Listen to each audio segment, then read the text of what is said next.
الحمد لله نحمده ونستعينه ونستغفره ونعوذ بالله من شرور أنفسنا ومن سيئات أعمالنا من يهده الله فلا مضل له ومن يضلله فلا هادي له وأشهد أن لا إله إلا الله وحده لا شريك له وأشهد أن سيدنا ونبينا ومولانا محمد اللهم صل على محمد وعلى آل محمد كما صليت على إبراهيم وعلى آل إبراهيم وبارك على محمد وعلى آل محمد كما باركت على إبراهيم وعلى آل إبراهيم في العالمين إنك حميد مجيد صلى الله عليه وآله وأزواجه وذرياته وأصحابه وأهل بيته أجمعين وأوصيكم عباد الله وإياي أولا بتقوى الله وإن التقوى رأس الأمور أما بعد فقد قال الله تبارك وتعالى في كلامه العزيز أعوذ بالله من الشيطان الرجيم بسم الله الرحمن الرحيم ونفس وما سواها فألهمها فجورها وتقواها قد أفلح من زكاها وقد خاب من دساها صدق الله العظيم. அளவற்ற அருளாளன் நிகரற்ற அன்பாளன் ஏகநாயன் அல்லாஹ் ஒருவனுக்கே புகழ் அனைத்தும் அல்ஹம்துலில்லாஹ். அந்த அல்லாஹுவை போற்றி புகழ்ந்ததன் பின்னால் இன்றைய குத்துபா பிரசங்கத்தை ஆரம்ப செய்கிறேன். ஸலாத்தும் ஸலாமும் மேலான முஹம்மது முஸ்தபா ஸல்லல்லாஹு அலைஹி வஸல்லம் மீதும் அல்லாஹ்வுடைய கடமை நிறைவேற்றுவதற்காக அல்லாஹ் விரும்பக்கூடிய இடமாகிய அவனது மாளிகையிலே நேர காலத்தில் வந்திருக்கக்கூடிய அல்லாஹுவின் நல்லடியார்களே, வல்லவர்களே, நல்லவர்களே, அல்லாஹுவை எல்லா சந்தர்ப்பங்களிலும் பயந்து கொள்ளுமாறும் பள்ளிக்கு உள்ளே இருக்கின்ற போதும் வெளியில் இருக்கின்ற போதும் உள்ளூரில் இருக்கின்ற போதும் வெளியூரில் இருக்கின்ற போதும் தனிமை இருக்கின்ற போதும் கூட்டாக இருக்கின்ற போதும் இரவிலும் பகலிலும் ரகசியமாகவும் பரகசியமாகவும் எல்லா சந்தர்ப்பங்களிலும் அல்லாஹ் எங்களை பார்த்துக் கொண்டிருக்கிறான் என்ற சிந்தனையோடு எங்களுடைய ஒவ்வொரு நிமிடத்தையும் நகர்த்துமாறு எனக்கும் உங்களுக்கும் வசியத்து பண்ணிக் கொள்கிறேன். அன்பான அல்லாஹ்வின் நல்லடியார்களே, பேரன்புமிக்க சகோதரிகளே, இன்றைய பொதுவாவிலே உங்களோடு மிக முக்கியமான ஒரு தலைப்பை பேசலாம் என நினைக்கிறேன். இஸ்லாம் வலியுறுத்தி இருக்கின்ற மிக முக்கியமான ஒரு இபாதா, எல்லா இபாதத்துக்கும் ஆணி வேறாக இருக்கின்ற ஒரு இபாதா வணக்கம், அதுதான் சுத்தத்தை பேணுதல். கனிமானவர்களே, சுத்தம் இல்லாமல் தொழுதாலும் அதுக்கு நலவுகள் கிடையாது, சுத்தம் இல்லாமல் நோம்பு நோட்டாலும் அதுக்கு நலவுகள் கிடையாது, கூலிகள் கிடையாது. அதேபோல் இன்னொரு கடமைகள் எடுத்துக்கொண்டால் சுத்தம் இல்லாமல் செய்யப்படுகின்ற ஹராமான முறையில் ஒருவன் பணம் சேர்த்து அவன் ஹஜ்ஜுக்கு போனால் அந்த ஹஜ்ஜிலையும் நன்மை கிடையாது. அன்பானவர்களே, எனவே சுத்தம் என்பது மிக முக்கியமான ஒரு இபாதாவாகும். சுத்தத்தை பேணுவது இபாதத் என்பதை கூட எங்கள் பலர் அறியாமல் இருக்கிறார்கள். அன்பான அல்லாஹ்வின் நல்லடியார்களே, தாம் சுத்தமாக இருந்தால் மாத்திரம் போதாது, தாம் வாழக்கூடிய இடம், தாம் அணியக்கூடிய ஆடை, அதேபோடு தாம் வாழக்கூடிய சூழல் எல்லாம் சுத்தமாக இருக்க வேண்டும் என்பதை இஸ்லாம் வலியுறுத்தியிருக்கிறது. கலையுடைய நூல்களை எடுத்து பாருங்கள். சன்மார்க்க சட்டங்களை விளங்குவதற்கான பிசுகு கலை என்ற ஒரு நூல் இருக்கிறது, பிசுகு கலை என்றொரு இருக்கிறது. அன்பாளர்களே, அந்த பிசுகு கலையில் தான் ஒரு மனிதன் எப்படி தொழ வேண்டும், எப்படி உது செய்ய வேண்டும், எப்படி தயமம் செய்ய வேண்டும், எப்படி குளிக்க வேண்டும் என்ற விடயங்கள் எல்லாம் அங்கே சொல்லப்பட்டிருப்பதை நாம் பார்க்கிறோம். எனவே ஃபிக்ஹ் கலையுடைய நூல்களை எடுத்துக்கொண்டால் அதிலே முதலாவது பாடம் தொழுகை கிடையாது, முதலாவது பாடம் நோன்பு கிடையாது, முதலாவது பாடம் ஹஜ்ஜி கிடையாது, முதலாவது பாடம் கிதாபு ஸஹாரா, சுத்தத்துடைய பாடம். சுத்தத்துக்கு பின்னால்தான் தொழுகை, சுத்தத்துக்கு பின்னால்தான் நோன்பு, சுத்தத்துக்கு பின்னால்தான் ஹஜ்ஜி. கண்ணியமான அல்லாஹ்வின் நல்லடியார்களே, எனவே சுத்தமாக இருக்கின்றவர்களை, சுத்தத்தை பேணக்கூடியவர்களை அடியார்களும் விரும்புகிறார்கள். அது மாத்திரமல்ல, எம்மை படைத்த அல்லாஹ் விரும்புகின்றான். எனவே சுத்தத்தை பேணுவது மிக முக்கியமான ஒரு இபாதா என்பதை முதலாவதாக நாம் ஆழ்மனதிலே பதிய வைக்க வேண்டும். அல்லாஹ்வின் தூதர் ஸல்லல்லாஹு அலைஹி வஸல்லம் அவர்களை அல்லாஹ் இந்த உலகத்துக்கு அனுப்பி வைத்தான். அவர்களை அனுப்பிய நோக்கத்தையும் அல்லாஹ் சொல்கிறான், தஸ்கியா, உள தூய்மை. அவர்களை ஏதோ ஒரு வகையிலே உள்ளத்தை தூய்மைப்படுத்துவதற்காக, இந்த சமூகத்தை சுத்தப்படுத்துவதற்காக,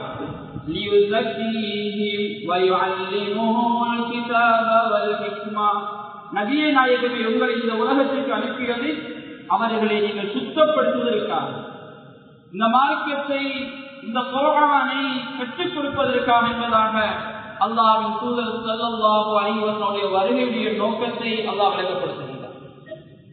எனவே அல்லாஹ்வின் நல்லடியார்களே, பேரன்புமிக்க சகோதரிகளே, சுத்தம் என்று சொல்கின்ற போது அதை இரண்டாக பிரிக்கலாம். ஒன்று அகச்சுத்தம், இன்னொன்று இருக்குது புறச்சுத்தம். இன்னொரு பாத்திரை சொல்லப்போனால் உள்சுத்தம், வெளிச்சுத்தம். உள்சுத்தம் என்றால், அகம் என்றால் உள தூய்மை, நம்முடைய உள்ளம் எப்போதும் சீராக இருக்க வேண்டும். இமாம் கஸாலி ரஹ்மத்துல்லாஹி அலைஹி அவர்கள் சொல்வதை போல இனியா ஒருவதில்லை, ஒரு மனிதனுடைய உள்ளம் சீராகாமல் செய்யக்கூடிய ஏனைய உறுப்புகளால் செய்யக்கூடிய அமல்களுக்கு அசராத் அவருடைய பிரதிபலங்கள் கிடையாது, நலவுகள் கிடையாது என்பதால் இருக்கிறார். எனவே ஒரு மனிதனுடைய தொழுகையில் நன்மை வேண்டும், அவனுடைய உள்ளம் தூய்மையாக இருக்க வேண்டும். பிடிக்கின்ற நோம்பிலே முழுமையான நன்மை வேண்டுமா, உள்ளம் தூய்மையாக இருக்க வேண்டும். செய்கின்ற ஹஜ்ஜில் முழுமையான நன்மை தேவையா, ஹஜ்ஜை மபூராக, அந்த ஹஜ்ஜை ஏற்றுக்கொள்ளப்பட்ட ஹஜ்ஜாக, சுவர்க்கத்துக்குரிய ஹஜ்ஜாக அது மாற வேண்டுமா, அங்கே உள்ளம் தூய்மையாக இருக்க வேண்டும். ஒரு மனிதன் சதக்கா கொடுக்கிறானா, ஜக்காத்தை கொடுக்கிறானா, உள்ளம் தூய்மையாக இருக்க வேண்டும். எனவே அதைத்தான் அறிஞர் இமாம் கஸாலி ரஹ்மத்துல்லாஹி அலைஹி அவர்கள் அதிகமாக அந்த அவருடைய கிதாபுகளை அதிகமாக பேசியிருக்கிறார். ஒரு மனிதனுடைய உள்ளம் தூய்மையாக வேண்டும். உள்ளத்துக்கு ஒரு நிவாரணியாகத்தான் அந்த நூலை நாம் பார்க்கலாம். அன்பான அல்லாஹ்வின் நல்லடியார்களே, எனவே முதலாவது உள்ள தூய்மை, உங்களுடைய உள்ளம் பரிசுத்தமாக இருக்க வேண்டும். பொறாமை, குரோதம், விரோதம், கப்படம், தப்பெண்ணம், இதை விட்டு எங்களுடைய உள்ளம் எப்போதும் தூய்மையாக இருக்க வேண்டும், பரிசுத்தமாக இருக்க வேண்டும். பொறாமையுடைய உள்ளங்களை வந்துவிடக்கூடாது. ஒரு தொழிலாளியை பார்த்து இன்னொரு தொழிலாளி பொறாமை, ஒரு பட்டதாரியை பார்த்து இன்னொரு பட்டதாரி பொறாமை, ஒரு அறிஞரை பார்த்து இன்னொரு அறிஞர் பொறாமை, ஒரு தனவந்தரை பார்த்து இன்னொரு தனவந்தர் பொறாமை. இந்த உலகத்திலே அது ஒரு சாதாரணமாக மாறிவிட்டது, சர்வ சாதாரணமாக. ஒரு அரசியல்வாதியை பார்த்து இன்னொரு அரசியல்வாதியை பொறாமை. அன்பானவர்களே, உங்களுடைய உள்ளங்களிலே வரக்கூடாத ஒரு நோய், வரக்கூடாத ஒரு பாவம் ஸல்லல்லாஹு அலைஹி வஸல்லம் சொன்னார்கள், பொறாமை. எப்படிப்பட்ட பாவம் என்பதை ஸல்லல்லாஹு அலைஹி வஸல்லம் சொல்லுகின்ற போது, நீங்கள் செய்த நல்லறங்களை எல்லாம் சாப்பிட்டு விடக்கூடிய, எப்படி நெருப்பு விறகை சாம்பலாக்குகிறதோ, முகவரி இல்லாமல் அதை தூளாக்கி சாம்பலாக்கி விடுகிறதோ, அதே போது செய்த நலவுகள் எல்லாம் சாப்பிடக்கூடிய, அழித்து விடக்கூடிய பாவம் என்பதாக ஸல்லல்லாஹு அலைஹி வஸல்லம் சொல்லியிருக்கிறார்.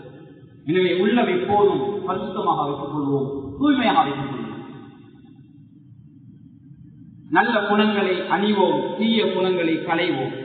குர்ஆன் திலாவத்தை, குர்ஆன் ஓதலை, ஔராதுகளை, திக்ருகளை, காலை மாலை திக்ருகளை, இஸ்திக்ஃபார்களை, ஸலவாத்துக்களை அதிகமாக சொல்லி நம்முடைய உள்ளத்தை தூய்மைப்படுத்துவோம்.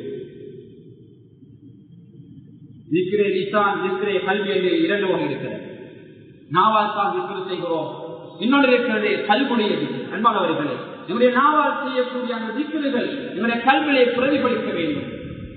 நாங்கள் என்னுடைய நாவ் திக்ரு இல்லாவிட்டாலும் நம்முடைய உள்ளம் அல்லாஹ் அல்லாஹ் என்ற சிந்தனையோடு, ஒரு தப்பு நடக்கின்ற போது அந்த இடத்திலே தப்பிலே நாங்கள் கலந்து கொள்ளாமல், ஒரு தவறுக்கு சந்தர்ப்ப சூழ்நிலை இருக்கின்ற போது இந்த உள்ளம் அதற்கு மறுப்பு கொடுக்க வேண்டும்.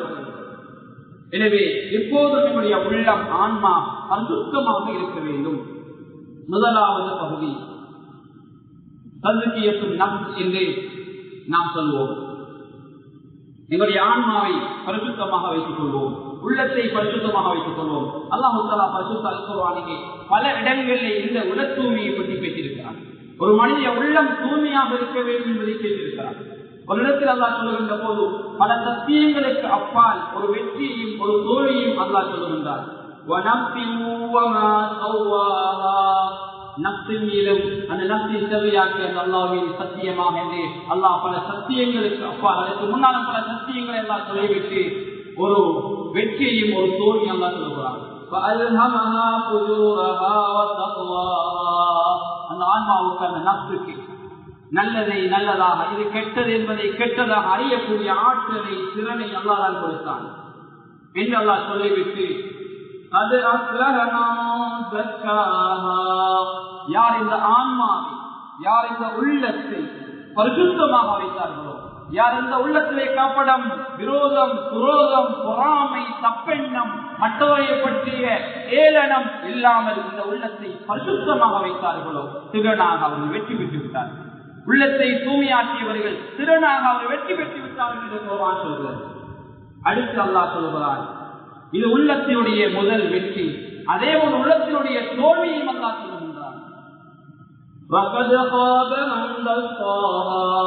யார் இந்த ஆன்மாவை பாவத்தில புதைத்து விட்டார்களோ, யார் இந்த ஆன்மாவை பாவத்தில புதைத்து விட்டார்களோ, நனவுகள் எடுப்பதற்கு இல்லாத அளவு அந்த ஆன்மா அந்த நட்பு இருக்கிறதோ, நிச்சயமாக திறனாக அவர்கள் நஷ்டவாளிகள், நிச்சயமாக அவர்கள் கைச்சேதவாளிகள் என்பதை குர்ஆன் விளங்கப்படுத்துகிறது. எனவே உள்ளத்தில் வெற்றியையும் தோல்வியையும் குர்ஆன் சொல்ல வருகின்ற விடயம், என்னுடைய ஆன்மா பரிசுத்தமாக இருக்க வேண்டும். உள்ளத்திலே கபடம், விரோதம் இருந்தால், இந்த உள்ளம் சீராக இல்லை என்றால் கண்ணியமானவர்கள் அது தோல்வி, அது பிழையான ஒரு வழிகாட்டல் என்பதை குர்ஆன் சொல்லித் தருகிறது. எனவே குர்ஆன் தெளிவான ஒரு விடயத்தை எங்களுக்கு சொல்கிறது, இந்த ஆன்மா எப்போதும் பரிசுத்தமாக இருக்க வேண்டும். எனவே முதலாவது வகை உளத்தூய்மை, என்னுடைய உள்ளத்தை முதலாவது அசுத்தமாக வைத்துக் கொள்ள வேண்டும். இரண்டாவது பகுதி வெளிச்சுத்தம். கண்ணியமானவர்களே, வெளிச்சுத்தத்தை மூன்றாக நோக்கலாம். ஒன்று உடல், இன்னொன்று உடை, இன்னொன்று நாம் வாழும் இடங்கள். இது மூன்று விரிவான ஒரு பகுதி. சுருக்கமாக எந்த அளவு நேரம் இருக்கிறதோ அந்த அளவு சுருக்கமாக அதை பற்றி அறிந்து கொள்வோம். முதலாவது, என்னுடைய உடல் எப்போது சுத்தமாக இருக்கிறது. உடல் என்று வருகின்ற முதல்வானவர்களே, உடம்பு என்று வருகின்ற போது அங்கே பிரதானமாக நாங்கள் இரண்டை அங்கே நாங்கள் அறிந்திருக்கிறோம். அதாவது சிறுதுளக்கு, பெருதுளக்கு. உதுவை கடமையாகக்கூடியவர்கள், குளிப்பை கடமையாக்கக்கூடியவர்கள். எனவே ஒரு முஸ்லிம் எப்போதும் உதுவோடு தான் இருக்க வேண்டும். முஸ்லிம் எப்போதும் உதுவோடு தான் இருக்க வேண்டும். உது முறிந்தால் உது எடுத்து அந்த உதுவை புதுப்பித்துக் கொள்ள வேண்டும். அல்லாஹ் தஆலா கூட பரிசுத்த அல் குர்ஆனிலே சொல்லுகின்றான், நீங்கள் ஜுனுபாலியாக இருந்தால், நீங்கள் குளிப்பு வாஜிபானவர்களாக இருந்தால், என்ற வார்த்தையாக பயன்படுத்தின அவசரமாக குளிப்பு சுத்தமாகிக் கொள்ளுங்கள், அவசரமாக நீங்கள் தூய்மையாகிக் கொள்ளுங்கள் என்பதை குர்ஆன் எங்களுக்கு அறிவுரைப்பப்படுகிறது. அவசரமாக உங்களுடைய உடம்பை சுத்தப்படுத்திக் கொள்ளுங்கள் என்று குர்ஆன் எங்களுக்கு வலியுறுத்துகிறது. அன்பானவர்களே, அதே போன்று சிறுதொடக்கு உதுவோடு நாம் இருந்து கொள்ளப்பட வேண்டும். ஸல்லல்லாஹு அலைஹி வஸல்லம் அவர்கள் எல்லா சந்தர்ப்பங்களிலும் உதுவோடு தான் இருப்பார்கள். பெருமானார் ஸல்லல்லாஹு அலைஹி வஸல்லம் அவர்கள் ஒரு நாளைக்கு 5 நேரம் அல்ல, பல தடவைகள் ஸல்லல்லாஹு அலைஹி வஸல்லம் அவர்கள் பயணங்கள் போகின்ற போது கூட, ஸல்லல்லாஹு தூங்குவதற்கு முன்னால் கூட உது எடுக்கின்ற வழமை இருந்தது. ஸல்லல்லாஹு அலைஹி வஸல்லம் சொல்கிறார்கள், மன் தவல்லா ஹக்கதா ஊஃபிர லஹு மா தகத்தம மின் தம்மிஹி. முஸ்லிமிலே பதிவு செய்யப்பட்டிருக்கிற ரிவாயத், யார் நான் உது எடுப்பதை போன்று உதவுகிறார்களோ அவருடைய பாவங்கள் மன்னிக்கப்படும், சிறு பாவங்கள் மன்னிக்கப்படும் என்ற செய்தியை ஸல்லல்லாஹு அலைஹி வஸல்லம் சொல்கிறார். கண்ணியமானவர்களுடைய உறுப்புகளால் செய்த பாவங்களுக்கு பரிகாரமாக இந்த உதுவை அல்லாஹ் தந்திருக்கிறான். யார் தொழவில்லையோ அவர்களுக்கு உது என்ற தௌபா இல்லாமல் போகிறது. உது என்ற தௌபா, உது என்பது சுத்தம், இன்னொன்று இருக்கிறது உது என்பது ஒரு தௌபா. இந்த தௌபா யாருக்கு கிடைக்கிறது? தொழுகையாளிகளுக்கு தான். அன்பானவர்களே, தொழுகை என்பதே ஒரு தௌபா, ஒரு மனிதனுக்கு பாவங்களுக்கு பரிகாரம். அதே போன்று ஒரு மனிதன் உணவு எடுக்கின்ற போது கூட அவருடைய உறுப்புகளால் செய்த பாவங்களை எல்லாம் அப்புறப்படுத்துகின்றான். அது மாத்திரமல்ல, ஒரு மனிதன் தொழுவதற்காக வீட்டில் இருந்து புறப்படுகிறார் என்றால் அவருடைய ஒரு வெற்றிக்கு நன்மையும் இன்னொருவற்றுக்கு சுவர்க்கத்தில் அவருடைய அந்தஸ்தும் கூட்டப்படுகிறது, அங்கு அதிகரிக்கப்படுகிறது செய்தியும் ஸல்லல்லாஹு அலைஹி வஸல்லம் சொல்லியிருக்கிறார். எனவே அல்லாஹ்வின் நல்லடியார்கள், முதலாவதாக நம்முடைய உடம்பை நாம் சுத்தமாக வைத்துக் கொள்ள வேண்டும். பச்சுத்தம் என்பது இஸ்லாத்தில் மிக முக்கியமாக வலியுறுத்தப்பட்டிருக்கின்ற விஸ்வாக் என்று நாங்கள் சொல்வோம். விஸ்வாக் செய்கின்றது அல்லாஹ்வுக்கு விருப்பமான ஒரு இபாதத் என்பதை ஸல்லல்லாஹு அலைஹி வஸல்லம் அவர்கள் எங்களுக்கு சொல்லியிருக்கிறார்கள். எனவே கண்ணியமானவர்களை நாங்கள் எப்போதும் பல் துலக்குகின்ற பழக்கத்தை உருவாக்கிக் கொள்ள வேண்டும். ஸல்லல்லாஹு அலைஹி வஸல்லம் சொல்கின்றார்கள், என்னுடைய உம்மத்துக்கு கஷ்டம் அன்னால் கஷ்டம் இல்லாத இருந்தால் அது உம்மத்துக்கு சிரமமாக இருக்கும். அப்படி இல்லை என்றால் இந்த உம்மத்துக்கு ஒவ்வொரு தொழுகையிலும் ஒவ்வொரு தொழுகைக்கு முன்னாலும் விஸ்வாஸ் செய்வதை கடமையாக இருப்பேன், பரவாக இருப்பேன் என்று ஸல்லல்லாஹு அலைஹி வஸல்லம். எனவே அல்லாஹ்வின் நல்லடியார்களே, எப்போதும் பரிசுத்தத்தை நாம் பேணிக் கொள்ள வேண்டும். ஸல்லல்லாஹு அலைஹி வஸல்லம் அவர்கள் வீட்டுக்குள்ளே நுழைவதற்கு முன்னால் விஸ்வாஸ் செய்துவிட்டு நுழைவார்கள்.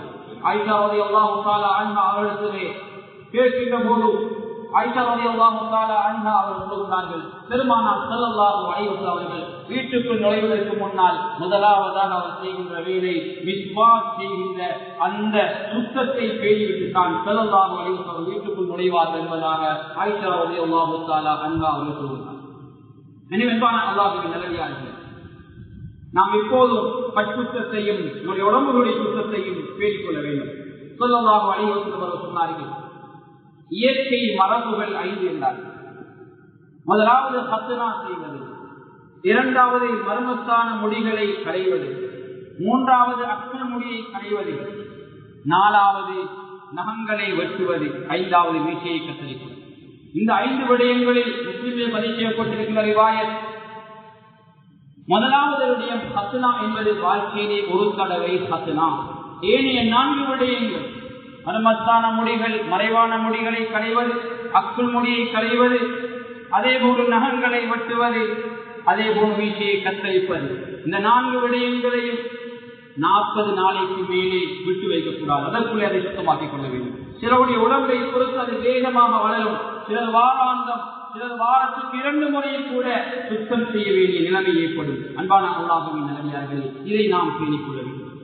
ஏனென்றால் சில இடங்களிலே நாங்கள் பார்க்கின்றோம், மிகவும் அரிதான மிகவும் குறைவான ஒரு விடயம் என்றாலும் அதையும் நாம் நினைவுபடுத்த வேண்டும். சிலர் வாழ்க்கையிலே என்ன செய்வார், 2-3 மாதத்துக்கு ஒருக்காத்தான் நகம் வெட்டுவார்கள்.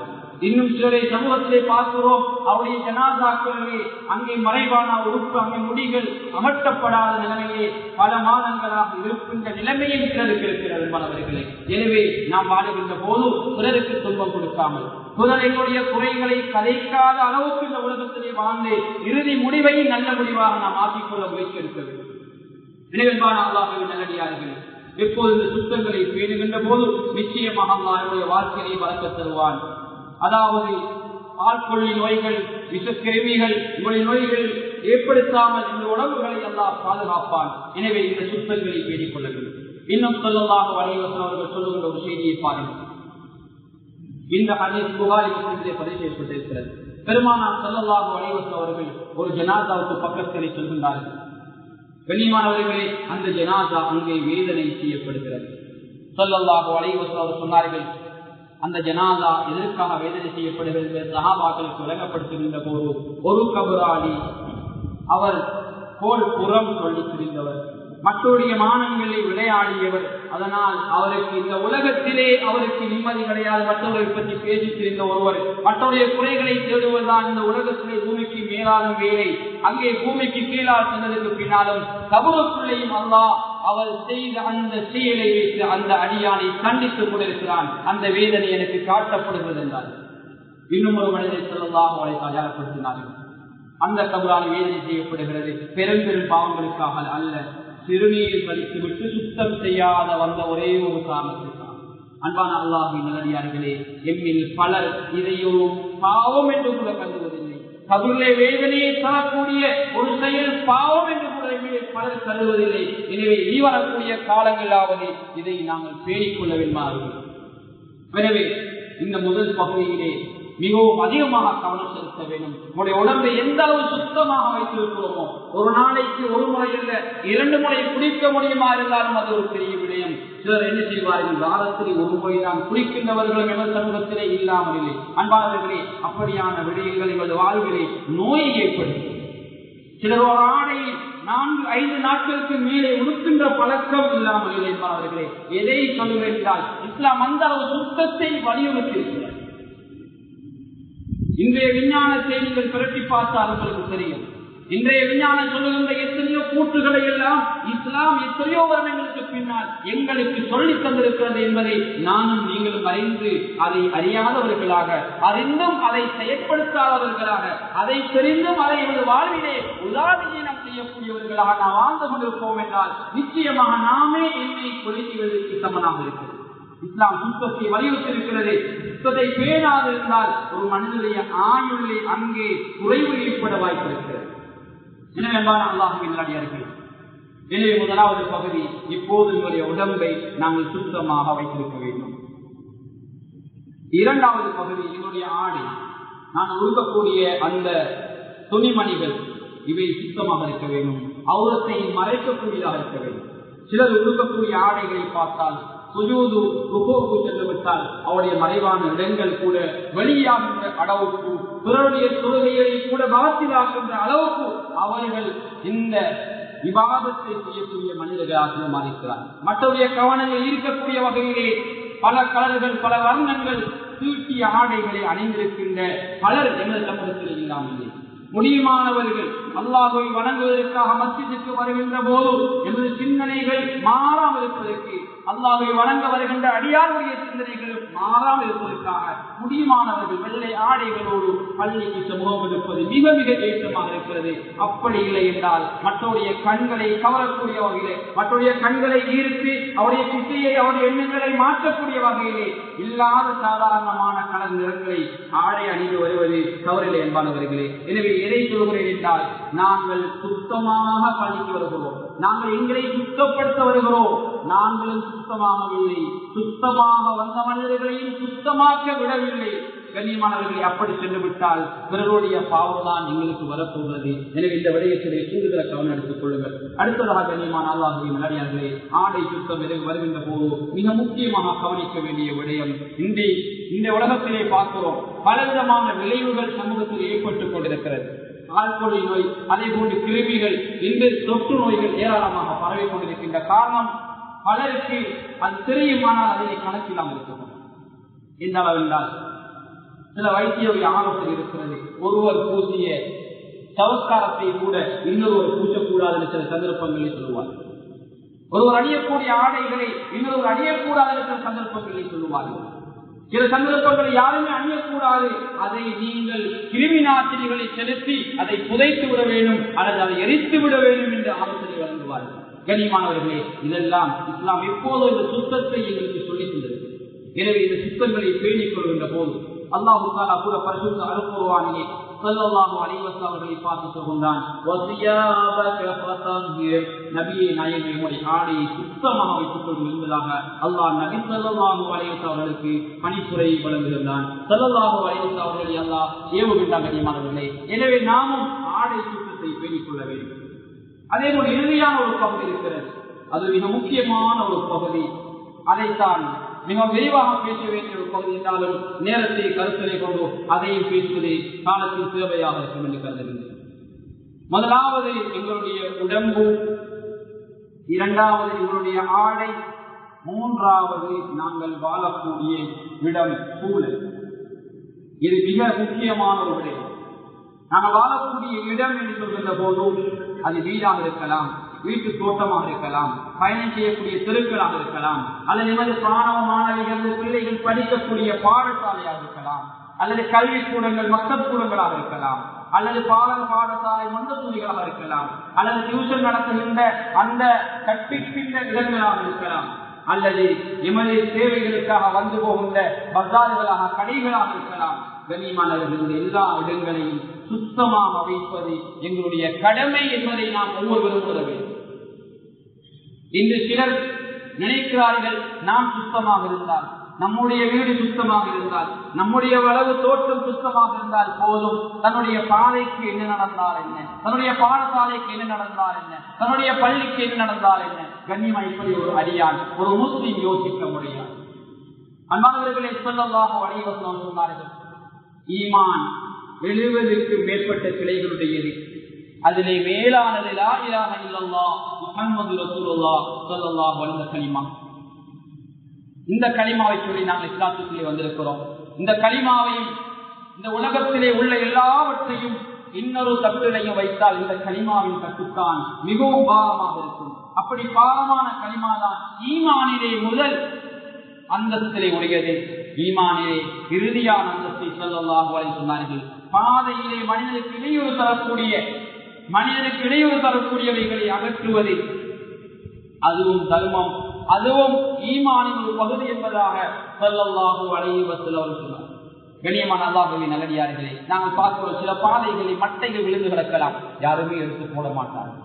இது விளைவுக்காக ஒரு 20 பேர் 50 பேர் சென்றால் அவர் 50 பேரில் ஒருவருக்கு அப்படி எண்ணம் வந்து அவர் எடுத்து போடுவார். அல்லது பாதையிலே ஒரு கல் இருக்கலாம், அல்லது பாதையிலே இருந்து சில மிருகங்கள் அங்கு இங்கு மாறலாம். கண்ணியமானவர்களே, அதை பார்த்து விட்டு வசிக்கின்றவர்களாக சிலர் இருப்பார்கள். கண்ணியமானவர்களே, ஒரு முஸ்லிம் அப்படி இருக்க முடியும். எங்களுக்கு பாதைகளுக்கு முன்னால், அல்லது எங்கள் வீட்டுக்கு முன்னால், அல்லது எங்கள் பாடசாலைக்கு முன்னால், அல்லது எங்கள் பள்ளிக்கு முன்னால், அல்லது எங்கள் கடைக்கு முன்னால் ஒரு வீதி இல்லாமல் போடப்பட்டிருக்கும். கண்ணியமானவர்களே, அது உடையக்காரன், அந்த கடைக்காரர், அல்லது பள்ளியில் கடமை செய்யக்கூடிய ஊழியர்கள், அல்லது இதை வளமையாக ஓர்கொள்ள அவர்கள் தான் வர வேண்டும் என்று நாம் இருந்துவிடக்கூடாது. யார் அதை முதலாவது காணுகிறாரோ அவர் அங்கே அதை ஓப் செய்து நாட்டுடைய சொத்தை பாதுகாக்க நாங்கள் முயல வேண்டும். எனவே அன்பான அல்லாஹ்வின் நல்லடியார்களே, சுற்றுச்சூழலை பாதுகாக்கின்ற விடயங்களை நாங்கள் கவனம் செலுத்த வேண்டும். நாங்கள் படித்த பாடசாலை யாரோ ஒருவர் கட்டிய பாடசாலை, நாங்கள் ஓதுகின்ற பள்ளிக்கூடங்கள், நாங்கள் தொழுகின்ற மஸ்ஜிதுகள், யாரோ ஒரு சமூகம் இந்த நலவுக்காக அந்த சமூகத்திற்கு விட்டு போனவைகள், நாங்கள் பயணம் செய்யக்கூடிய தெருக்கள் இந்த அழகான செப்பனிட்டு காவல் பாதைகளாக இருக்கின்றன. அன்பானவர்கள், அந்த பாதைகளை யாரோ ஒருவர் இந்த சமூகத்துக்காக வசூல் செய்துவிட்டு சென்றிருக்கிறார்கள். எனவே நாங்கள் ஒரு பாதையை கொடுக்க தேவையில்லை, நாங்கள் ஒரு பாடசாலையை நிறுவ தேவையில்லை, நாங்கள் ஒரு பள்ளியை நிறுவ தேவையில்லை. ஆனால் முன்னோர்கள் தந்துவிட்டு போன இந்த சொத்துக்களை, முன்னோர்கள் தந்துவிட்டு போன விலை மதிக்க முடியாத இந்த வசூல் சொத்துக்களை பாதுகாப்பதை நானும் நீங்கள் கவனம் செலுத்த வேண்டும். அன்பான அல்லாஹ்வின் நல்லடியார்களே, கொஞ்சம் யோசித்து பாருங்கள். எமது மஸ்ஜிதுகளில் இருக்கின்ற சில டொய்லெட்டுகளை கொஞ்சம் யோசித்து பாருங்கள்.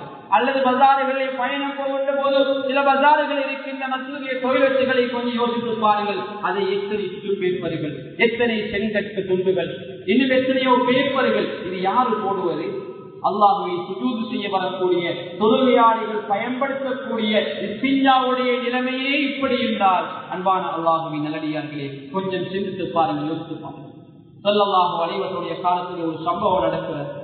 எனக்கும் உங்களுக்கும் படிப்பினைக்காக சொல்லுகின்றேன். ஸல்லல்லாஹு அலைஹி வஸல்லம் காலத்தில் இந்த மஸ்ஜித் இப்படியான ஒரு மாபல் பதிக்கப்பட்ட அழகான சீமெந்துகள் உள்ள மஸ்ஜிதுகள் கிடையாது. தூசிகளை கூட்டினால், மண்களை அப்புறப்படுத்தினால் இலகுவாக நீக்கிவிடக்கூடிய மஸ்ஜிதுகள் கிடையாது. ஸல்லல்லாஹு அலைஹி வஸல்லம் காலத்தில் இந்த மஸ்ஜிது நபவி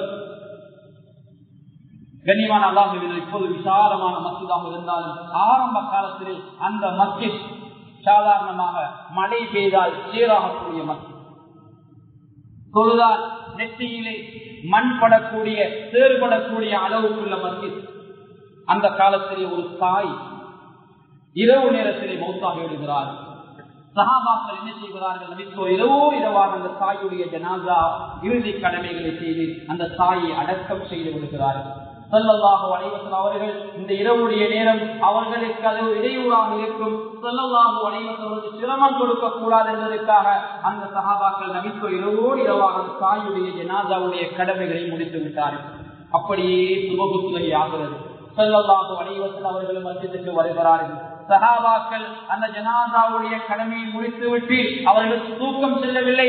அவர்களும் நடுநிசியானாலும் அப்படியே அவர்களும் சுபஹுடைய துறைக்கு இமாஜமத்தை யோக்கி வருகிறார்கள். ஸல்லல்லாஹு அலைஹி வஸல்லம் அவர்கள் தொழுகைக்கு பின்னால் வலமைக்கு மாற்றமாக அந்த சஹாபாக்களை விழித்து கேட்டார்கள், இரவு ஒரு தாய் மௌத்தானால் அந்த தாயுடைய ஜனாதா செய்தி எனக்கு ஏன் சொல்லவில்லை என்று கேட்டார். சஹாபாக்கள் எல்லாம் எழுந்து போனார்கள். சஹாபாக்கள் எல்லாம் ஆச்சரியப்பட்டான். எந்த தாய்? சாதாரண ஒரு தாய் தானே, அங்கிருந்து சுற்றி வரக்கூடிய ஒரு தாய், இடையிடையே மஸ்ஜிதை வந்து சுத்தம் செய்துவிட்டு போகக்கூடிய ஒரு தாய் தானே. இந்த தாயா ஸல்லல்லாஹு அலைஹி வஸல்லம் அவர்கள் சொல்கிறார்கள் என்று ஏளனமான சஹாபாக்கள் ஏதோ ஒரு வகையை நினைப்பார்கள். இந்த தாய் இல்லாமல் இருக்கலாம் நினைத்தார்கள். அதனால் தான் சஹாபாக்கள் கூட அந்த இரவுடைய நேரத்திலே அந்த ஸல்லல்லாஹு அலைஹி வஸல்லம் அவர்களுக்கு சிரமம் கொடுக்காமல் அந்த தாயுடைய ஜனாதாவை அவர்கள் அடக்கி விட்டார்கள். ஸல்லல்லாஹு அலைஹி வஸல்லம் சொன்னார்கள், நீங்கள் இரவு அடக்கம் செய்த அந்த தாயை நான் இரவு சுவர்க்கத்திலேயே கண்டேன் என்றார்கள்.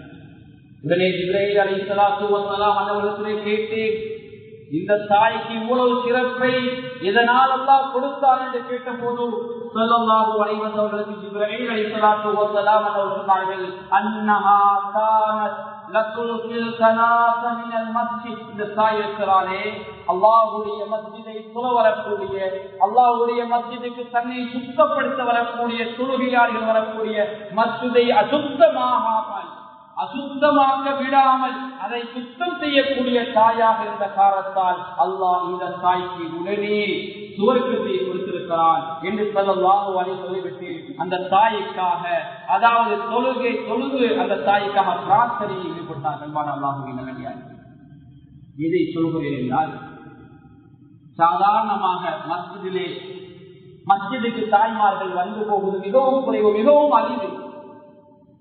தாய்மார்கள் ஏதோ பொதுவான சில பங்கன்கள், பொதுவான சில நிகழ்வுகள் இருக்கின்ற போதும் தாய்மார்கள் பள்ளியை சில வேளை பயன்படுத்துவார்கள்.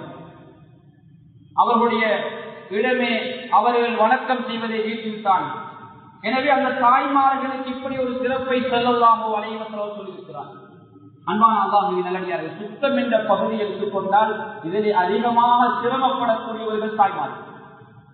வீட்டு சுத்தமாக இருக்கலாம், குழந்தைகளுடைய சுத்தமாக இருக்கலாம், கணவனுடைய ஆடை, கணவனுடைய வேலைகள், கணவனுக்கு சமைத்து கொடுப்பது, தேடி ஊற்றி கொடுப்பது, இன்னொரு எல்லா விடயமாக இருக்கலாம். இந்த எல்லா விடயங்களிலும் கஷ்டப்படக்கூடியவள் ஒரு தாயாக இருப்பாள், அல்லது ஒரு மனைவியாக இருப்பாள், அல்லது ஒரு மகளாக இருப்பாள், அல்லது ஒரு சகோதரியாக இருப்பாள். அன்பான அல்லாஹ்வின் நல்லடியார்களே, ஒவ்வொரு தாய்மாரும் ஒவ்வொரு நாளும் இயந்திரத்தை போன்று கஷ்டப்பட்டு இருக்கிறார்கள்.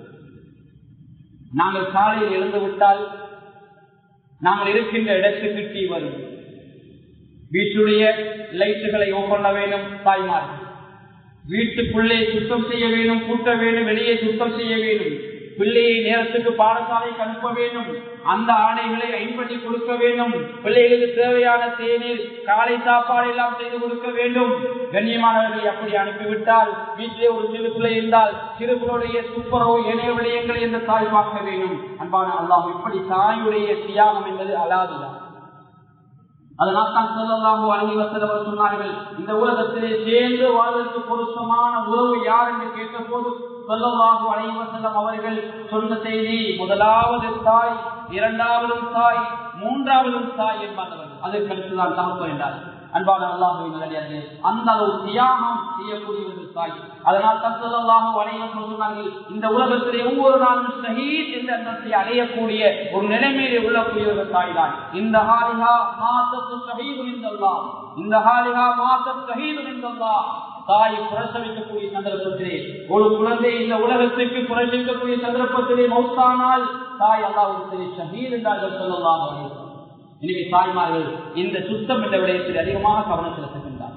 எனவே கண்ணியமான அல்லாஹ்வின் நல்லடியார்களே, சுத்தம் என்ற வகையிலே எங்கள் சூழலை சுத்தமாக்குவது, சூழலை சுத்தமாக வைப்பது எங்களுடைய கடமையாக இருக்கிறது. மகாசுது ஷரீஆ, ஷரீஆவுடைய அடிப்படை குறிக்கோள் என்பார்கள்.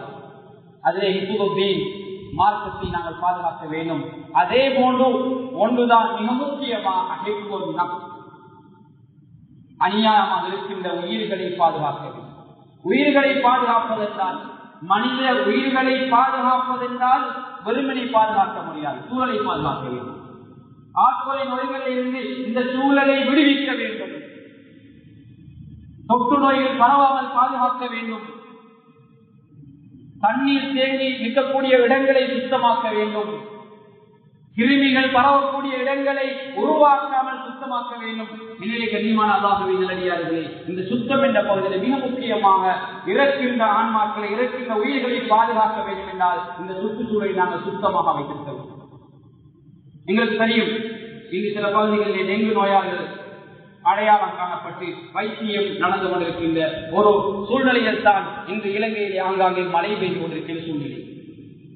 எனவே சுகாதார அதிகாரிகள், பாதுகாப்பு அதிகாரிகள், அதேபோல சிவில் அமைப்புகள்,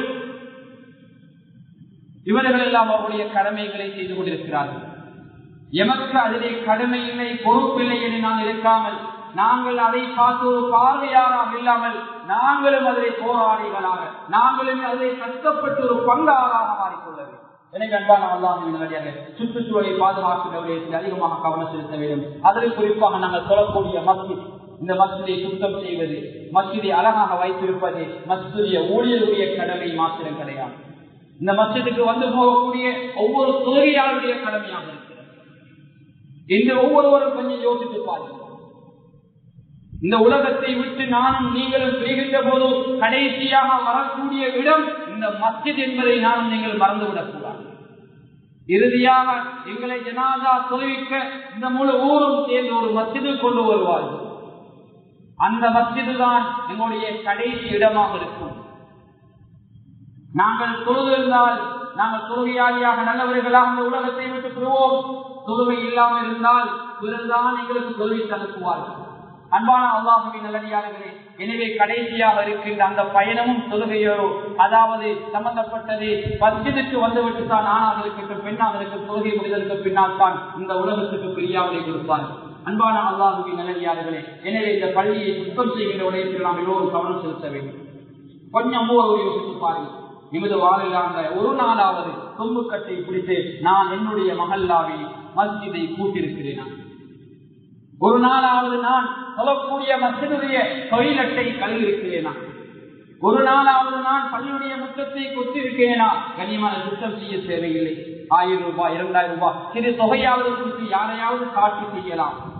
எனவே கண்ணியமானவர்களே, மாஷா அல்லாஹ், அப்படி குறைபாடுகள் இருந்தாலும் மாஷா நிவர்த்தியான நல்ல விடயங்கள் இந்த ஊரில் நடந்து கொண்டிருப்பதையும் மறுப்பதற்கு சில பகுதிகளில் சில மஹல்லாக்களை பார்ப்போம். கண்ணியமானவர்களே, பொது நிதியத்தில் இருந்து பணம் செலவழிக்காமல் சில சகோதரிகள் ஒவ்வொரு காலங்களிலும் புல்லுகள் வளர்கின்ற போது, அங்கே முற்றங்களில் புல்லுகள் வளர்கின்ற போது அவர்கள் கூலியாக்களை போட்டு அங்கே துப்புரவு செய்து அவருடைய பணங்களால் அங்கே கொடுத்து விடுகின்ற நல்லுள்ளம் கொண்ட மனிதர்களும் இல்லாமல் இல்லை.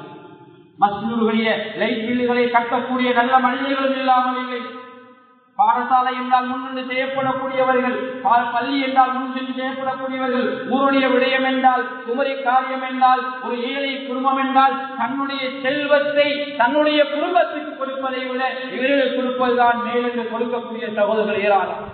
தன்னுடைய சுண்ணத்தான ஒன்றாக்களை கூட எத்தனையோ பேர் இந்த சமூகத்துக்காக விட்டுக் கொடுத்திருக்கிறார்கள். எனவே அன்பான அல்லாஹ்வின் நல்லடியார்களே, எங்களுக்கு பணம் இல்லை பள்ளி கட்டுவதற்காக அல்லது பாடசாலை வருவதற்காக பணம் இல்லை, பரவாயில்லை. ஆனால் அல்லாஹ் தந்திருக்கின்ற அந்த நியமத்துக்களை அருட்கொடைகளுக்கு நன்றி செலுத்துவோமாக அவைகளை சுத்தமாக வைத்திருப்பது எங்களுடைய கடமையாக இருக்கிறது. அவைகளை பாதுகாப்பது எங்களுடைய கடமையாக இருக்கிறது. அல்லாஹ்வின் தூதர் ஸல்லல்லாஹு அலைஹி வஸல்லம் சொன்னார்கள், இன்னல்லாஹ ஸய்யிபுன் லா யக்பலு இல்லா ஸய்யிபா. அல்லாஹ் தூய்மையானவன், அல்லாஹ் தூய்மையை தவிர வேறொன்றை கபூல் செய்வது கிடையாது. எனவே நாம் தூய்மையாக இருக்கின்ற போதுதான் அல்லாஹ் எங்களையும் கபூல் செய்வான். இன்னும் ஒரு இடத்துல சொல்கிறான்,